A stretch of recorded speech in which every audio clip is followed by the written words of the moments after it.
आदाब नाजरीन, खैर मकदम है आपका जी सलाम में और आपके साथ मैं हूं सऊद मोहम्मद खालिद। शाम के 7 बजने वाले जी सलाम पर वक्त हो गया है कश्मीर एक्सप्रेस का, जिसमें हम आपको कराते हैं रियासत जम्मू और कश्मीर से जुड़ी तमाम छोटी बड़ी खबरों से बाखबर। शुरुआत करते हैं हेडलाइंस के साथ।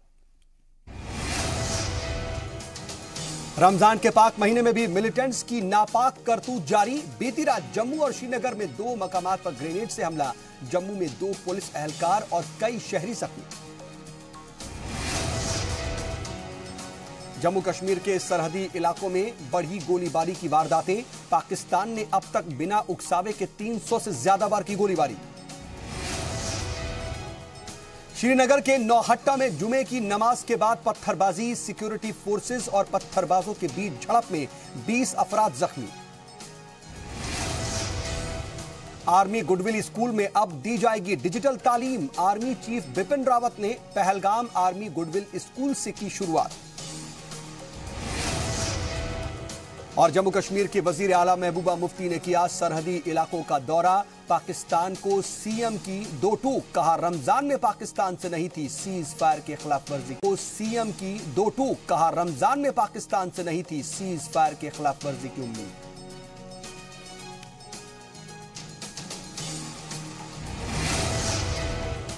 और चलिए सबसे पहले बात करते हैं मिलिटेंट्स के नापाक खेल की, और सवाल यह कि आखिर कब तक यह खूनी खेल जारी रहेगा। जम्मू में बस अड्डे पर मुश्तबा मिलिटेंट्स ने दरअसल ग्रेनेड अटैक किया और हमले में 2 पुलिस एहलकारों समेत 3 लोग जख्मी हो गए। जख्मियों को जम्मू के मेडिकल कॉलेज में दाखिल करवाया गया है।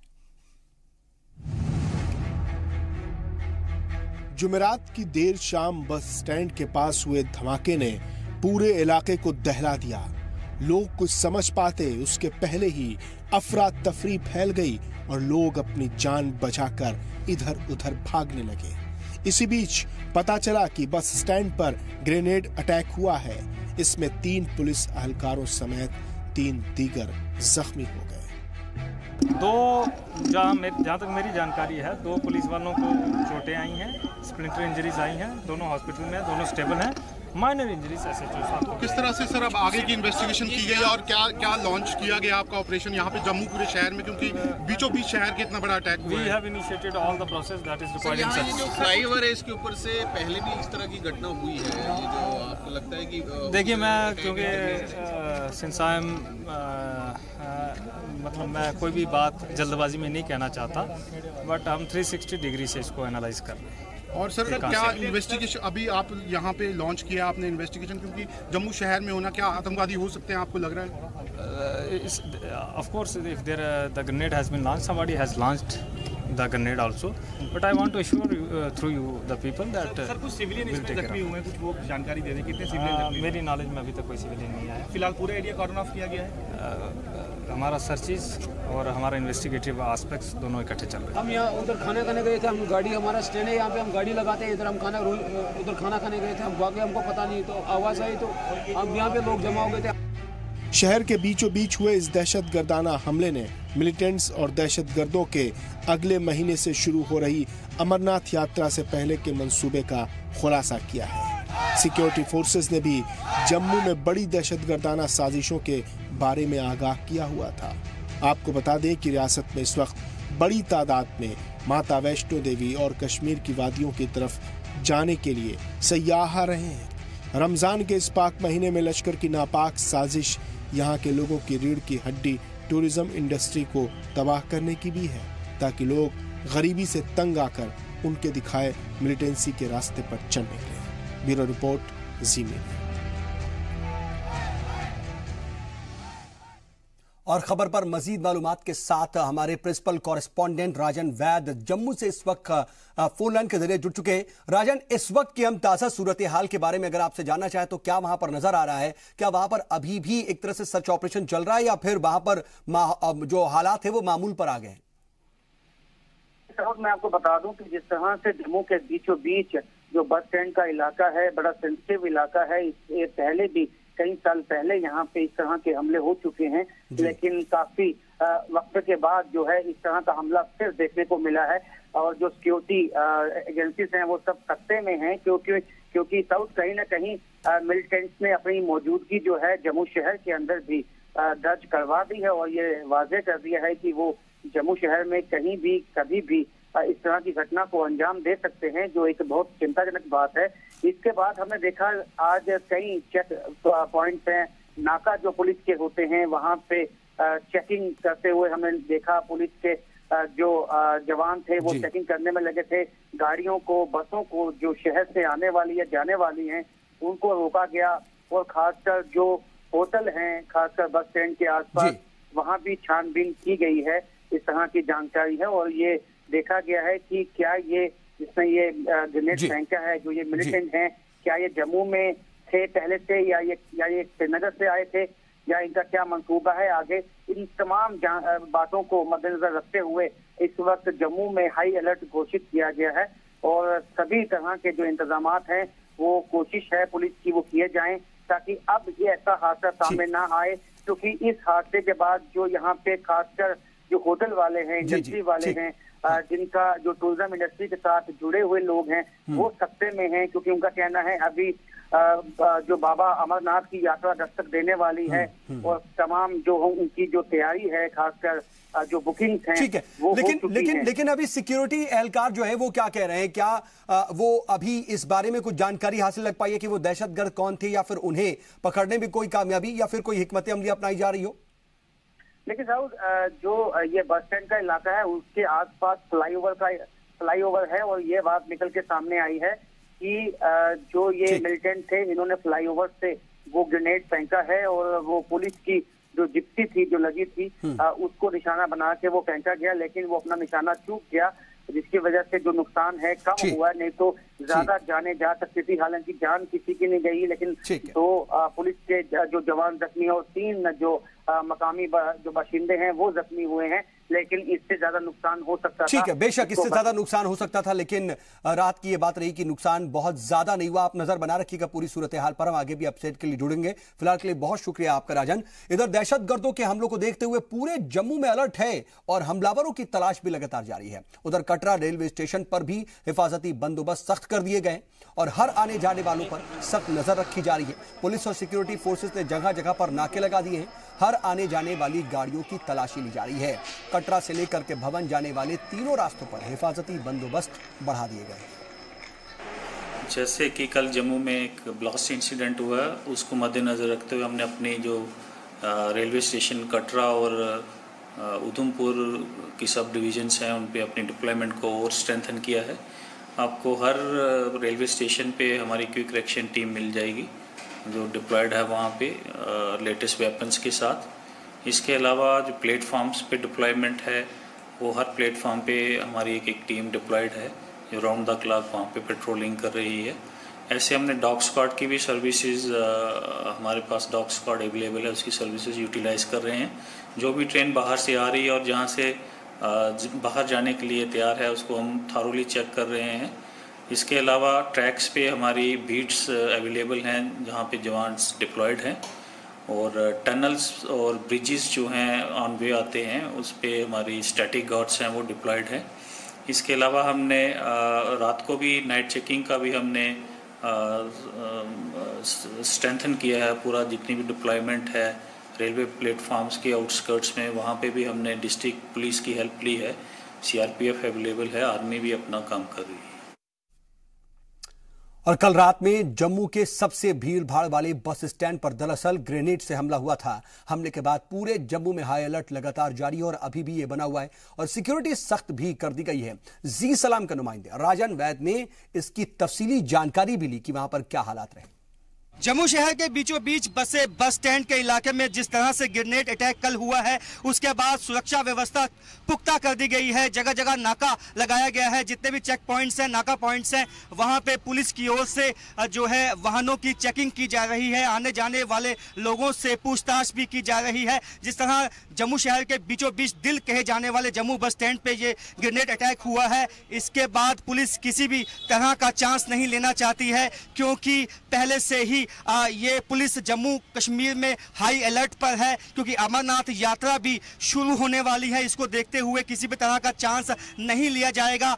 जिस तरह से पुलिस ने जगह जगह जम्मू के कई इलाकों में चेक पॉइंट्स हैं, नाका पॉइंट्स हैं, वहाँ पे जो चौकसी बढ़ाई है, अपनी जो नाकाबंदी है उसको पुख्ता कर दिया गया है। आने जाने वाले वाहनों की चेकिंग की जा रही है कि ये कोशिश है कि जो मिलिटेंट जम्मू में छुपे हुए हैं, जिन्होंने अपनी मौजूदगी दिखाई है, उनको जल्द से जल्द पकड़ा जाए, ताकि वो इसी तरह की किसी और नापाक हरकत में कामयाब ना हो पाएं। कैमरामैन आशु के साथ राजन वैद, जी मीडिया, जम्मू। इधर जम्मू में रात को हुए ग्रेनेड हमले के मुखालिफत में जम्मू में वेस्ट असेंबली मूवमेंट की जानिब से पाकिस्तान के खिलाफ जोरदार मुजाहरा किया गया। इस दौरान पाकिस्तान के खिलाफ नारेबाजी करते हुए पाकिस्तान का पुतला फूंका गया। इस मौके पर मूवमेंट के चीफ सुनील डिंपल ने कहा कि पाकिस्तान अपनी हरकतों से बाज नहीं आ रहा है, लेकिन सरकार है कि एक तरफा सीज फायर का फैसला करके पाक के तई नरम रुख अख्तियार कर रही है। मरकजी हुकूमत से सख्त कार्रवाई का भी मुतालबा किया गया है।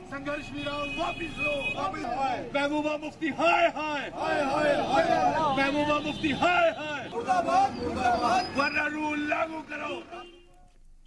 इधर पहलगाम पहुंचे आर्मी चीफ ने इशारा किया कि अगर वादी में सीज फायर के असर से अमन और चैन फैलता है तो वो रमजान के बाद भी सीज फायर जारी रखने पर गौर कर सकते हैं। साथ ही उन्होंने ये भी कहा कि अगर मिलिटेंट या दहशतगर्दों ने अमन में खलल डालने की कोशिश की तो इस पर मुनासिब कदम भी उठाने से वो पीछे नहीं हटेंगे। देखिए, हमने तो ये सस्पेंशन ऑफ ऑपरेशन या नीको जिसे हम कहते हैं, ये इसलिए किया है कि जो आवाम है उनको भी यकीन हो कि अमन और शांति जब रहती है तो माहौल किस तरह का होता है।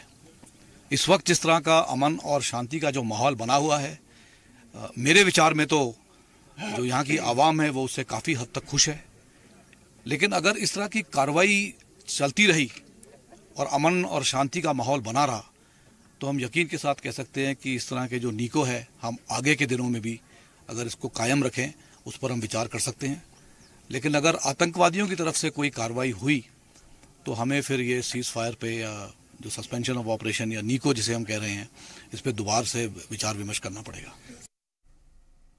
और इधर पाकिस्तान की लगातार फायरिंग पर जम्मू कश्मीर की वजीर आला महबूबा मुफ्ती ने सांबा में एक प्रोग्राम में हिस्सा लेने के दौरान कहा कि यक तरफा सीज फायर से काफी नुकसान हुआ है। हमने सोचा था कि पड़ोसी मुल्क पाकिस्तान भी रमजान के इस पाक महीने को समझता है, लेकिन पाकिस्तान ने इसके खिलाफ वर्जी करते हुए काफी गोलीबारी की।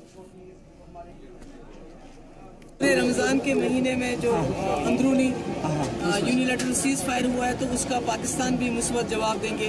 वो इन्फिल्ट्रेशन बंद कर देंगे, वो बॉर्डर्स पे जो गोलाबारी बंद करेंगे। पर अनफॉर्चुनेटली ऐसा हुआ नहीं है, जिसकी वजह से हमारे लोग बहुत मुसीबत में हैं। एक तो हमने अब ये फैसला किया कि बॉर्डर्स के लिए, क्योंकि इनके यहाँ बड़ी मुश्किलात होते हैं और ये असली फाइटर तो यही हैं, एक इनके लिए बॉर्डर के लिए एक्सक्लूसिवली एक बटालियन जिसमें यही के बच्चे जो है नौजवान भर्ती होंगे। दूसरा ये जो आईबी को एलओसी के बराबर करना, उसके बारे में भी हम अपना डिसीजन लेंगे। तीसरा जो है जो भवन जैसे बॉर्डर नहीं 5 मरले के प्लॉट नहीं, बॉर्डर भवन की जैसे हम भवन बनाए बड़े बड़े, ठीक है, बॉर्डर्स के नजदीक अलग अलग जगह, जब भी इनको कोई मुश्किलात हो तो ये वहाँ आके रह सके।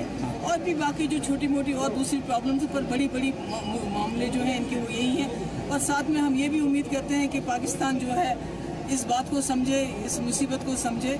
और जो प्राइम मिनिस्टर ने इतना बड़ा स्टेप लिया है अंदरूनी तौर सीज फायर करने का, तो बॉर्डर पे भी जैसे वाजपेयी जी के टाइम में हुआ था, सीज फायर हुआ था, तो हम उम्मीद यही करते हैं कि पाकिस्तान के वहाँ भी लोग मर रहे हैं, यहाँ भी हमारे लोग मर रहे हैं, इसको बंद करने के लिए एक बार ऐसे ही सीज फायर हो जाए जैसे पहले हुआ था, ताकि दोनों तरफ लोग जो है शांति से रह सकें। स्कूलिंग, बच्चों की स्कूलिंग में बहुत मुश्किल है, वो तो बहुत नुकसान होता है, बच्चे जो स्कूल बंद पड़े रहते हैं। इसीलिए हम कहते हैं अगर हम बॉर्डर भवन बनाते हैं तो आपको बच्चों के स्कूलों में नहीं रहना पड़ेगा, दूसरी बिल्डिंग्स में रहना पड़ेगा नहीं पड़ेगा। और साथ ही वो बॉर्डर भवन्स में कोई ना कोई स्कूलिंग का भी अलग अरेंजमेंट हो सकता है। ऐसे तो बिखरे होते हैं अलग अलग जगह, वैसे तो एक ही जगह होंगे। तो हम ये सारी बातें जो है इसमें अपना फैसला भी लेंगे और जो होम मिनिस्टर साहब से भी हम ये बातें करेंगे। और जो जिन घर में जो हमारे डेथ्स हो गई उनको नौकरी दे देंगे, एक एक फर्द को उनको हम नौकरी भी दे देंगे। और जम्मू कश्मीर की वजीर आला महबूबा मुफ्ती ने आज सरहदी इलाके के मुख्तलिफ कैंपों का दौरा किया। पाकिस्तान की फायरिंग से मुतासिर इलाकों आरिसपुरा, अरनिया और सांबा के लोगों से मुलाकात करके उनकी परेशानियों को उन्होंने जाना भी। पाकिस्तानी फायरिंग में मुतासिर माइग्रेंटों को सीएम ने जल्द ही हर मुमकिन मदद करने का भी यकीन दिलाया। महबूबा मुफ्ती के इस कदम की माइग्रेंटों ने तारीफ भी की। दूसरे इंस्टीट्यूशन में जाना पड़ता है, उसकी वजह से काफी जो है स्कूलों का भी नुकसान होता है और आप लोगों को भी तकलीफ होती है। और मैंने ये भी सुना है कि यहाँ जो अस्पताल है इतनी अच्छी हालत में नहीं है। आपने ये भी कहा कि आपकी जो कोशिश कर रहे हैं कि जो हम पहले तो मुआवजा होता नहीं था गाय भैंस का, अब हमने कर दिया, पर 30,000 भैंस के लिए कम होता है, वो भी कोशिश करेंगे। इधर श्रीनगर के नौहट्टा में जुमे की नमाज के बाद पथराव के वाकयात पेश आए। पथराव के बाद सिक्योरिटी फोर्सेस और पत्थरबाजी के दरमियान, एक तरीके से जो पत्थरबाजी कर रहे थे तमाम लोग, उनके दरमियान झड़प हुई और इसमें तकरीबन 20 अफराद जख्मी हुए। दरअसल जुमे की नमाज के बाद कुछ लोगों के ग्रुप ने रैली निकालकर हुर्रियत लीडरान की रिहाई का मुतालबा किया। इस दौरान सिक्योरिटी फोर्सेस ने उन्हें रोकने की भी तमाम कोशिश की तो शरपसंदों ने उन पर पथराव शुरू कर दिया।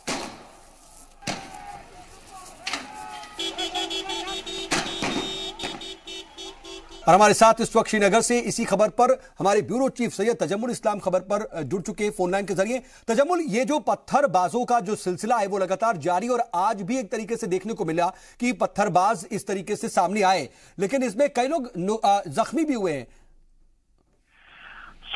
ठीक तारीख जामा मस्जिद से जब लोग नमाज जुमा अदा करने के बाद अपने अपने घरों की तरफ वापस आ रहे थे तो जम्मू कश्मीर पुलिस और सेंट्रल रिजर्व पुलिस फोर्स की जो डिप्लॉयमेंट वहां पे थी, इसी बीच कुछ आपस में तू में तकरार हुई, जिसके बाद पुरतशद्दुद मुजाहरे हुए और आजादाना इस्तेमाल किया गया ताकत का, जिससे 50 के करीब लोग जो है वो जख्मी हुए, जिनमें मकामी दुकानदार भी शामिल हैं।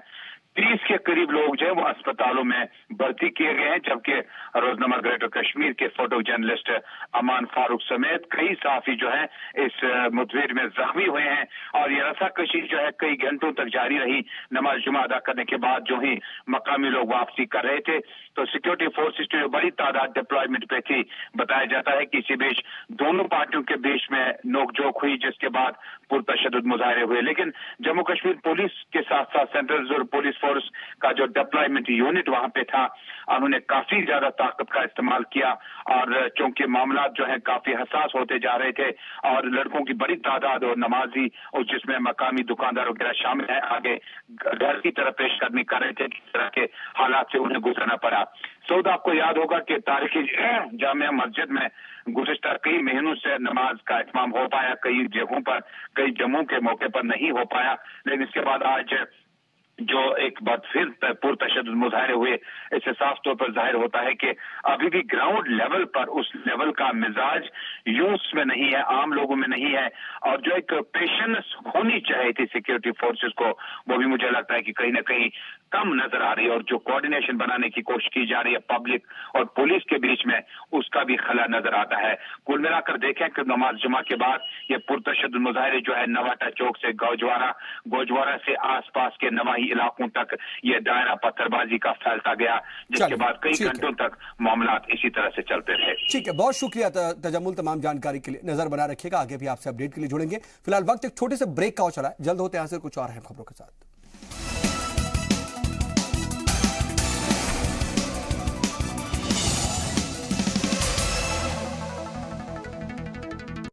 ब्रेक के बाद एक बार फिर से आपका इस्तकबाल है। खबरों के सिलसिले को आगे बढ़ाते हैं। ऑफिशियल आदादो शुमार के मुताबिक इस साल पाकिस्तान की जानिब से अब तक बिना उकसावे की गोलीबारी की 300 से ज्यादा वारदातें हो चुकी हैं।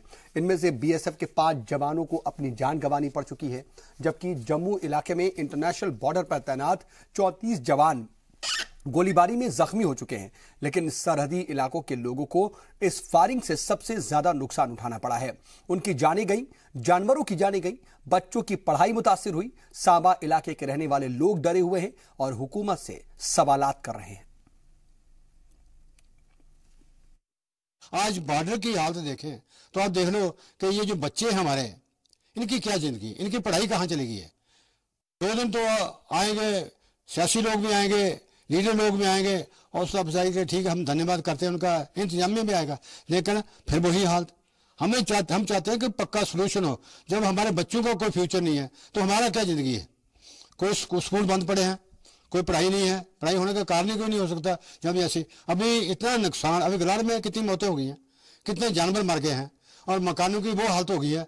मेरे ही यहाँ गाँव में सचेलगढ़ में रिहायशी कुल्ला, जिसके अंदर उसका गरीब का सब सामान रखा हुआ था, जलकर खाक हो गया पाकिस्तान की फायरिंग से। सदोह में एक गरीब का कुल्ला सड़ गया है, झोंपड़ी सड़ गई है, कोई देखभाल करने वाला नहीं है। और मैं ये जरूर कहूँगा कि ये जो पहले ऐसा कभी नहीं था कि सिविल पर फायर किया जाए। रामलाल है मेरा नाम। ये बताइए कि कितनी फायरिंग हुई है? इधर इतनी हुई है, अन्नाधुंध फायर हुआ, अन्नाधुंध फायर हुआ, इतना फायर हुआ हमारे, इतना हुआ बात मत पूछो। इधर सानू पानी पीना और खाना पीना भी बिल्कुल बंद है। आपके आसपास के नुकसान जी जुगी जैसी मकान कच्चे हैं, वो किसी गिर गए हैं, किसी जल गए हैं, तारे बिजली की सब टूटी टाटी पड़ी हैं। इधर लाइनमैन ऊपर चढ़े हैं, देख सकते हैं उनको भी। बकरियां नुकसान हो गया, जो पशु वो भी किसी को गोली लगी है, कोई मर गया, कोई जख्मी हुआ। तो बच्चे बुच्चे अभी उनको दूसरे दिन हमने निकालने हैं, वो किसी अपने रिश्तेदार के घर भेजे हैं। किसी ने आज तक हमारी किसी ने बात नहीं पूछी, किसी ने नहीं पूछी है इधर क्या हुआ क्या नहीं हुआ। कोई इधर आया कोई नहीं है।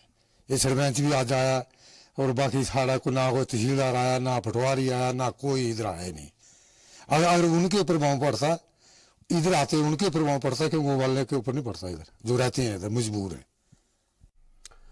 और इधर पाकिस्तान की जानिब से लगातार सीजफायर की खिलाफवर्जी जो हो रही है, उस पर सवाल पूछे जाने पर आर्मी चीफ बिपिन रावत ने कहा कि पाकिस्तान अमन नहीं चाहता है। उन्होंने कहा कि पाकिस्तान अगर सीजफायर की खिलाफवर्जी करेगा तो हमें भी जवाब देना ही होगा। आर्मी चीफ ने यह भी कहा कि पाकिस्तान अगर सच में अमन चाहता है तो पहल करे, हम पीछे नहीं हटेंगे। देखिए, हम लोग तो चाहते हैं कि सरहद पर अमन शांति बहाल की जाए, लेकिन जैसे कि आप जानते हैं कि पाकिस्तान की ओर से लगातार सीज़फायर वायलेशन होता रहता है, जिससे कि जान मान का नुकसान जो है वो आवाम को हो रहा है। लेकिन जब इस तरह की कार्रवाई होती है तो हमें भी जवाबी कार्रवाई करनी पड़ती है, क्योंकि हम हाथ पे हाथ रख के तो नहीं बैठ सकते। अगर वहाँ से सीज़फायर वायलेशन होगा तो जवाबी कार्रवाई हमारी तरफ से भी होगी। लेकिन अगर पाकिस्तान वाकई में अगर अमन शांति चाहता है तो हम सबसे पहल उनकी ओर से चाहेंगे कि उनकी तरफ से हो।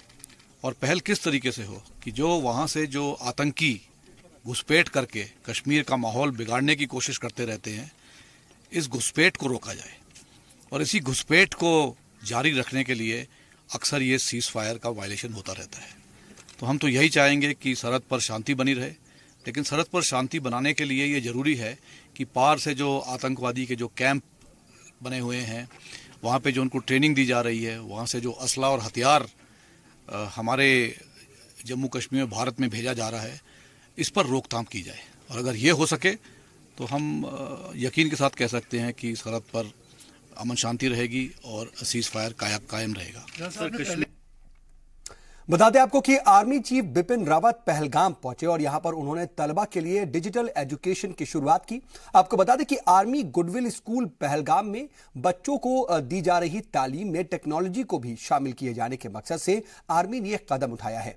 इसमें पावर ग्रिड के जरिए 25 लाख रुपए की मदद दी जा रही है, जबकि एक्स्ट्रा मार्क्स एजुकेशन फाउंडेशन की भी मदद ली जा रही है। शुरुआत में आर्मी के 5 गुडविल स्कूल में डिजिटल एजुकेशन दी जाएगी। आने वाले वक्त में इसे बढ़ाया जाएगा। देखिए, आर्मी की तरफ से हम लोग यहाँ जम्मू कश्मीर में आर्मी गुडविल स्कूल चला रहे हैं। उन्हीं स्कूल में से एक आर्मी गुडविल पब्लिक स्कूल ये पहलगाम में भी है।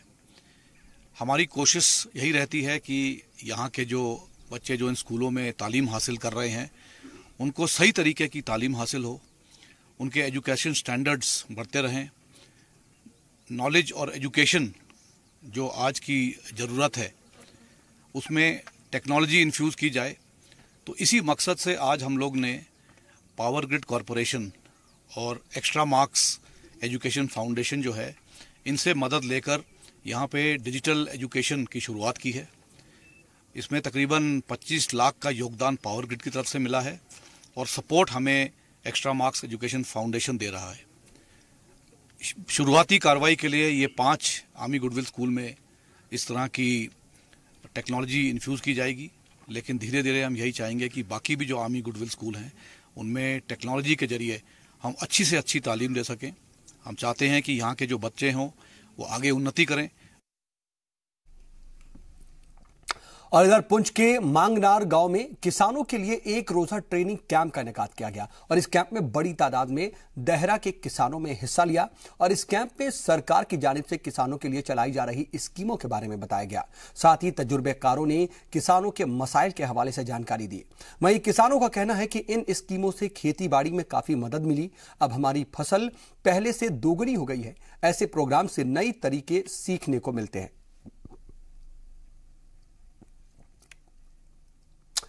इधर सिविक एक्शन कमेटी की जानिब से एक छोटे स्पोर्ट्स इवेंट का इनेकाद किया गया और इस इवेंट का इफ्तिताह सीआरपीएफ ने किया।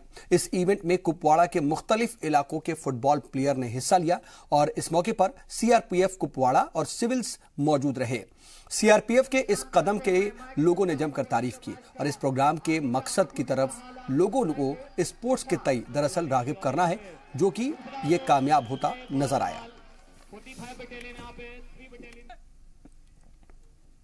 बात शदीद गर्मी की। दरअसल हिंदुस्तान की कई रियासतों में गर्मी की लू चल रही है और लोगों का बाहर निकलना मुश्किल हो रहा है। वहीं शदीद गर्मी से राहत पाने के लिए लोग कश्मीर में ठंडी हवा का एक तरीके से मजा लेने के लिए, उसका लुत्फ उठाने के लिए इस तरफ राग़िब हो रहे हैं। गुजरात, दिल्ली और मुंबई जैसे शहरों में गर्मी से बेहाल लोगों ने डल झील व शिकारा की सवारी करते गर्मी से बचने का बेहतरीन बहाना ढूंढा। सयाह गुलमर्ग, सोनमर्ग और निशात गार्डन जैसे जगहों पर देखे जा सकते हैं और गर्मी के पेश नजर इन ठंडे इलाकों पर सयाहों की आमद मजीद बढ़ गई है।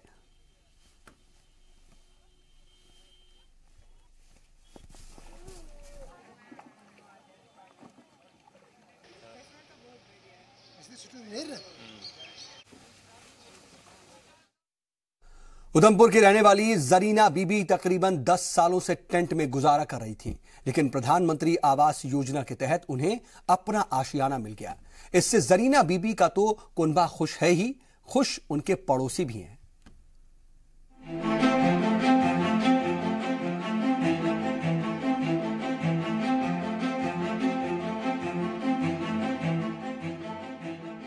आपकी टीवी स्क्रीन पर दिख रही यह खातून जरीना बीबी नहीं बल्कि उनकी पड़ोसी है। इसे भी पता है कि सरकार ने जरीना की कितनी बड़ी मदद की है। यह खुश इसलिए भी है क्योंकि इससे जरीना और उसके कुनबे का टेंट में रहना देखा नहीं जा रहा था, लेकिन अपनी गरीबी से मजबूर जरीना की यह पड़ोसी जट्टी इसकी मदद नहीं कर पा रही थी। लेकिन जब इसे पता चला कि प्रधानमंत्री आवास योजना के तहत जरीना को घर मिला है, तो सबसे ज्यादा खुशी इसकी पड़ोस में रहने वाली जट्टी को ही हुई। वार्ड नंबर 1 पंचायत में यहाँ की पेंच, तो ये घर था गरीब घर था। इसका रहने का कोई गुजारा नहीं था और ना इसका कोई सोचा था कि इसका जरिया कोई बनेगा। ये सरकार ने बनाया और मोदी ने बनाया, बेचारे ने स्कीम चलाई तो उसने इसका रहने का गुजारा बनया। तो आज ये अपने बच्चों को लेके रात का गुजारा बनाने वाली बनी। इसका कोई बच्चा नहीं काम करने वाला, एक बच्चा हाथ लेने वाला उसको भी पोल लिया है, घर वाला मार गया है, कोई इसका गुजारा नहीं था। कोई हमने सोचा नहीं था जिसकी कोठी बनेगी। कितने खुश हैं? हाँ, बहुत खुश है, सारा मोहल्ला खुश है, हिंदू मुसलमान कुल खुश है। और हम रोजे रखते हैं, हम दुआ करते हैं कि शुक्र है ये भी बेचारी अपने रहने का गुजारा बना के वहाँ चलती थी। तो हम सोच करते थे कि खरे सने वहाँ उठ गई, बच्चों को लेके उठ गई, हमको भी परेशानी थी इसकी। गवर्नमेंट का कैसे शुक्रिया? गवर्नमेंट का बहुत बहुत शुक्रिया। जरीना बीबी की कहानी बहुत दर्दनाक है। मकामी लोगों की माने तो जरीना का कुनबा गुज़िश्ता 10-12 सालों से एक टेंट में रहकर अपना गुजारा कर रहा था। जरीना के शौहर के मर जाने के बाद पूरा कुनबा रोड पर आ गया और पिछले 10 सालों से टेंट में ही वक्त काट रहा था। वजीर आजम नरेंद्र मोदी के मंसूबे प्रधानमंत्री आवास योजना ने इस जरूरतमंद कुनबे को घर दिला दिया। घर मिल जाने से जरीना का कुनबा खुश है। उन्होंने पीएम का शुक्रिया अदा किया है। गवर्नमेंट की मदद से घर बनाया। मैं टेंट में रहती हूँ, बड़ी प्रॉब्लम है टेंट में। गवर्नमेंट ने मदद किया है, घर बनाया है। मोदी प्रधानमंत्री का बड़ी मदद हुई है, इसने घर बना के देता है। नहीं तो मेरे को कोई मदद नहीं दी, तो कोई बनाने का लिए जरिया नहीं था। और गाँव वाले को भी बेचारे को बड़ी खुशी हुई है, ये मकान बन रहा है, मेरे बच्चे का ठिकाना। आपका कोई अपने का आगा घर वाला भी नहीं था, तो आज मैं टेंट में 10-12 साल हो गए टेंट में गुजारा करती हूँ। हमेशा तिनके ही चुनते गुजर गई अपनी, मगर चमन में कहीं आशियां बना न सके। ये जुमला सिर्फ जरीना बी पर ही नहीं बल्कि उन लाखों लोगों पर भी फिट बैठता है जो आज भी आसमां के नीचे सोते हुए अपने आशियाने का ख्वाब देख रहे हैं। इसे देखते हुए हाकिमों ने कई मंसूबे बनाए, लोगों को उसका फायदा भी हुआ। साल 2014 में मरकज में मोदी सरकार आने के बाद वजीर आजम नरेंद्र मोदी ने भी फैसला किया बेघरों को घर देने का। उनके फैसलों और मंसूबों का ही नतीजा है कि जरीना जैसे बेघरों को और जरूरतमंदों को अपना घर नसीब हो रहा है। स्वतंत्रता के इतने साल बाद भी देश में लाखों गरीबों के पास अपना घर नहीं है। जब अर्थव्यवस्था में काला धन बढ़ा तो मध्यम वर्ग की पहुंच से घर भी खरीदना दूर हो गया था। गरीब, निम्न मध्यम वर्ग और मध्यम वर्ग के लोग घर खरीद सके, इसके लिए सरकार ने कुछ बड़े फैसले लिए। उधमपुर की बीडीओ रूपाली वैद ने बताया कि साल 2016-17 में 111 घर बनाने का हदफ मिला था, जिसमें से सभी 11 घरों को बनाने का काम शुरू हो चुका है। इसमें से 80 घर बनकर तैयार हैं। उन्होंने कहा कि साल 2017-18 में 80 घर बनाने का हदफ है, जिसमें से सभी घरों को बनाने का काम शुरू हो चुका है। ब्लॉक उधमपुर की अगर बात करें तो हमें 16-17 में टारगेट मिला था 111 घर बनाने का, जिसमें से हमने सारे के सारे घर हमारे शुरू हो गए हैं, जिसमें से हमारे कोई 80 के घर जो हैं 80 के करीब घर कंप्लीशन पे भी आ चुके हैं। और उसके बाद हमारा 17-18 का जो टारगेट था वो थे 180 घर बनाने का हमें ब्लॉक में मिला था, जो हमने पंचायत वाइज एलोकेट किए हैं और वो भी हमारे सारे काम जो हैं वो शुरू हो चुके हैं। आपको बता दें कि मरकजी हुकूमत के लिए प्रधानमंत्री आवास योजना उनकी बड़ी कामयाबियों में शुमार की जाती है, जिससे न सिर्फ जम्मू कश्मीर बल्कि मुल्क के दूसरे दीगर हिस्सों के जरूरतमंदों को भी उनके सपनों का घर मिला है। मोदी सरकार ने 2022 तक सभी गरीबों को घर देने के हदफ के साथ ही इस मिशन की शुरुआत की है। ब्यूरो रिपोर्ट, जी मीडिया। और रुकेंगे एक छोटे से ब्रेक के लिए, जल्द होते हैं यहां से कुछ और अहम खबरों के साथ।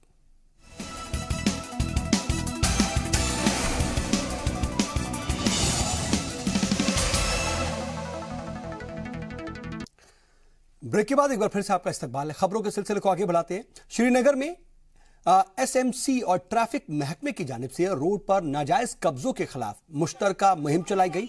रोड साइड ठेले वालों को हटाया गया और इस दौरान मुतालिका अफसरान ने कहा कि जो भी इसमें कसूरवार पाया जाएगा उसके खिलाफ सख्त कार्रवाई की जाएगी, साथ ही उनकी दुकान व सामान जब्त कर लिए जाएंगे। उन्होंने कहा कि वो किसी भी सूरत में ट्रैफिक निजाम को दरहम बरहम नहीं होने देंगे।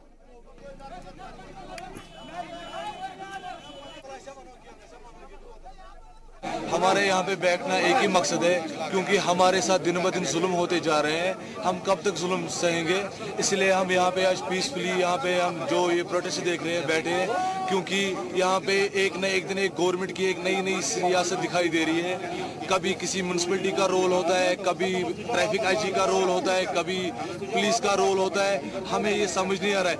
इनको जब शेड्यूल नहीं है, ये अपनी मर्जी से हर कुछ चलाते हैं। इनको जब ट्रैफिक चलाने का शेड्यूल नहीं है, इसका मतलब ये नहीं है कि गरीबों को हटाया जाए, गरीबों को मारा जाए तो ट्रैफिक निकलेगा। जब इनको कुछ प्रूव करना है तो इनके पास फोर्स है ट्रैफिक निकालने के लिए। फिर एसी दफ्तरों में बैठ के क्या करते रहते हैं दिन भर? इनका सुबह यही काम है, गरीबों को हटाना, गरीबों को ये मारना। यही इसी बात का इनको तनख्वाह मिलता है।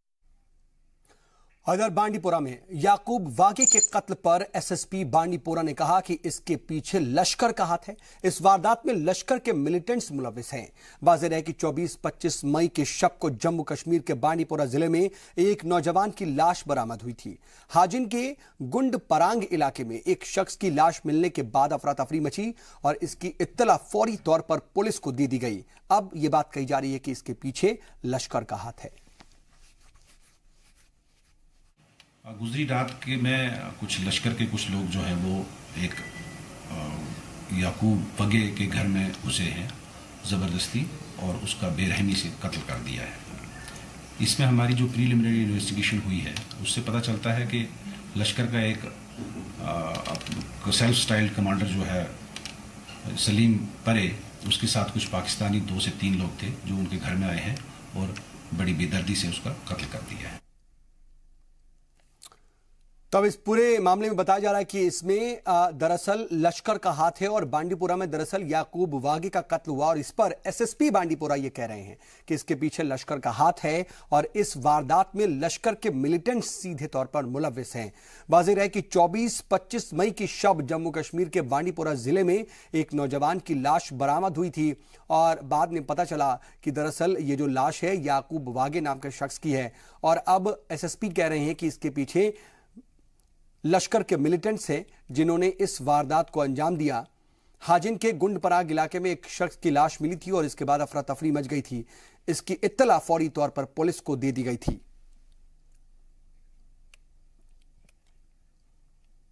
बता दें आपको कि बांडीपुरा के एसएसपी शेख जुल्फिकार आजाद ये कह रहे हैं कि इस पूरे वाकये के पीछे, इस पूरे हादसे के पीछे, वारदात के पीछे दरअसल मिलिटेंट्स का हाथ है। लश्कर के मिलिटेंट्स इसमें शामिल हैं।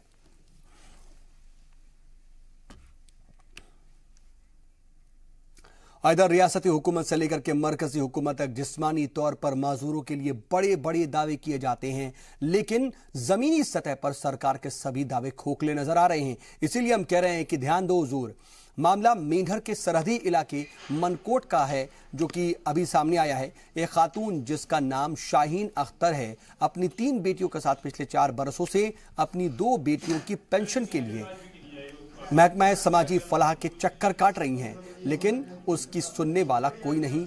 मुतासिर खातून की 3 में से 2 बेटियां दरअसल माजूर हैं। शाहीन अपनी माजूर बेटियों का ठीक से इलाज भी नहीं करवा पा रही। लोगों से मदद लेकर के फिलहाल अपनी बेटियों का वो इलाज करा रही हैं, लेकिन उनके पेंशन्स के लिए वो महकमे का चक्कर काटने को मजबूर हैं। इसीलिए हम ये कह रहे हैं कि जरा ध्यान दो हुजूर।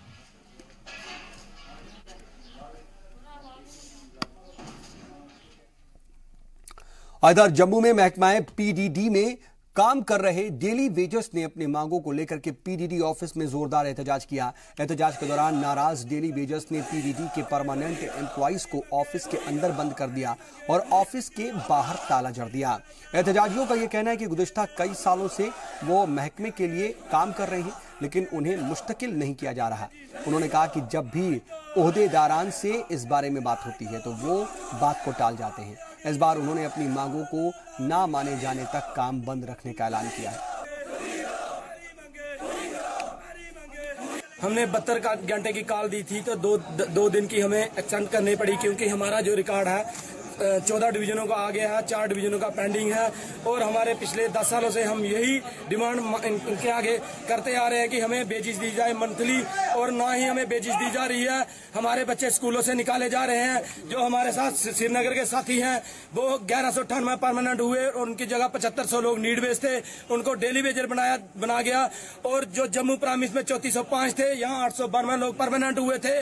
उनकी जो अलॉटमेंट आ रही थी वो 3405 को नहीं दी, वो अलॉटमेंट पता नहीं कहाँ जा रही। ऊपर से 2 करोड़ रुपए हमारे चीफ इंजीनियर ने सिलेंडर करा दिया, क्योंकि अगर वो 2 करोड़ रुपया देता हमें यहाँ नहीं बैठना पड़ता, मजबूरन हमें ये रास्ता अपनाना पड़ा। क्योंकि अब हमारी जो लड़ाई है ये हमने 72 घंटे की कॉल दी थी, लेकिन रमजान का महीना भी चल रहा है, बॉर्डर की हालत खराब हो रही है।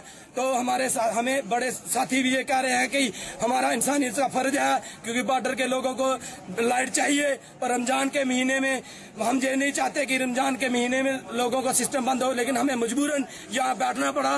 मैं यही कहना चाहता हूँ, जो हमारे सुनील शर्मा मंत्री हैं, मैं उनको कहना चाहता हूँ कि आप स्पेशली हमारे चीफ इंजीनियर से ये बात पूछो कि हर साल ये लोग यहाँ बैठते हैं, लेकिन आप इनको बेजिस क्यों नहीं देते हो। इधर जम्मू कश्मीर के टंगमर्ग में ट्रांसपोर्टेशन के नाम पर एक प्राइवेट स्कूल वालिदैन और तलबा को लूट रहा है। जी हां, वालिदैन का इल्जाम है कि ट्रांसपोर्टेशन के नाम पर स्कूल मोटी रकम वसूल करता है, लेकिन सहूलियात के नाम पर वो कुछ भी नहीं देता। उन्होंने कहा कि इतने पैसे लेने के बावजूद स्कूल वैन में बच्चों को भर करके ले जाया जाता है। बस की ओवरलोडिंग करके बच्चों के मुस्तकबिल से खिलवाड़ किया जा रहा है। पुलिस चेकिंग के दौरान आज कई स्कूल बसों का चालान भी किया गया। इसलिए हम कह रहे हैं एक बार फिर से इंतजामिया से कि ध्यान दो हुजूर।